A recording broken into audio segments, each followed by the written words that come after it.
Assalamualaikum warahmatullahi wabarakatuh. Oke teman-teman, sebelum kita mengawali pembelajaran pada siang hari ini, marilah kita berdoa bersama-sama. Biridzulillahi ta'ala wa bisyafaati Rasulillahi sallallahu alaihi wasallam. Al-Fatihah. A'udzu billahi minasy syaithanir rajim.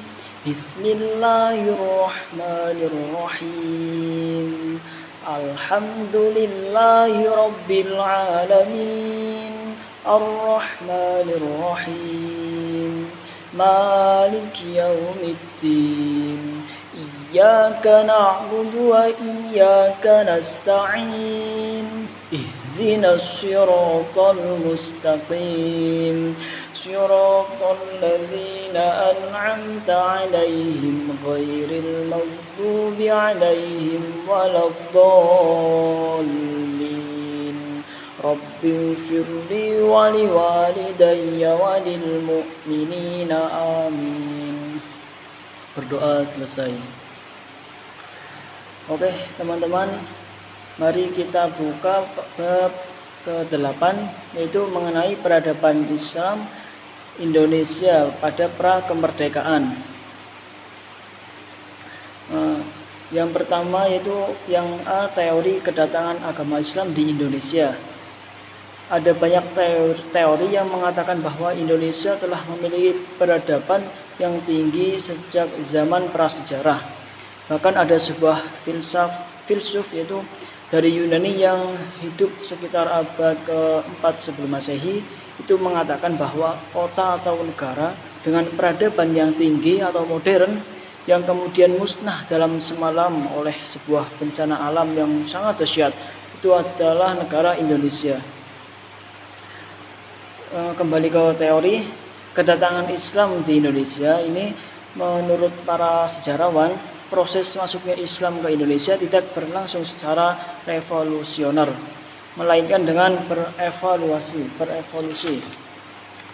Adapun teori mengenai datangnya agama Islam dari Islam ke Indonesia itu ada empat,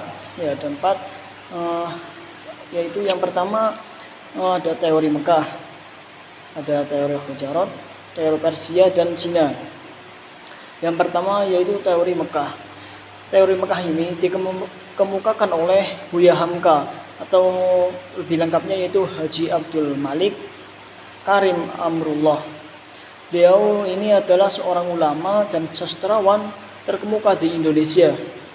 Menurut Buya Hamka, awal kedatangan Islam ke Indonesia tidak dilandasi oleh faktor ekonomi, melainkan didasari untuk menyebarkan agama Islam atau berdakwah.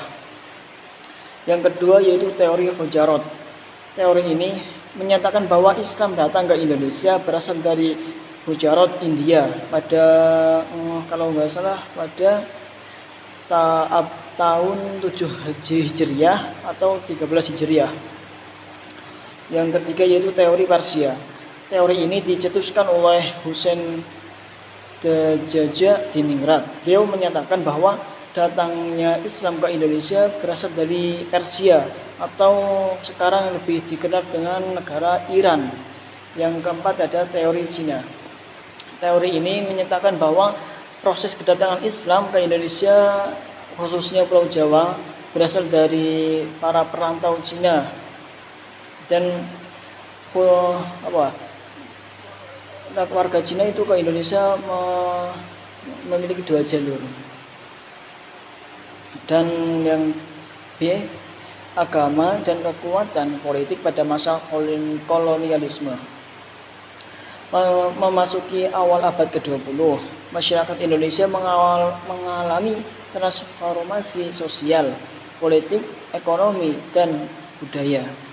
Dalam konteks perubahan inilah masyarakat Islam Indonesia perlu untuk memiliki organisasi yang dapat organisasi di bidang agama maupun politik.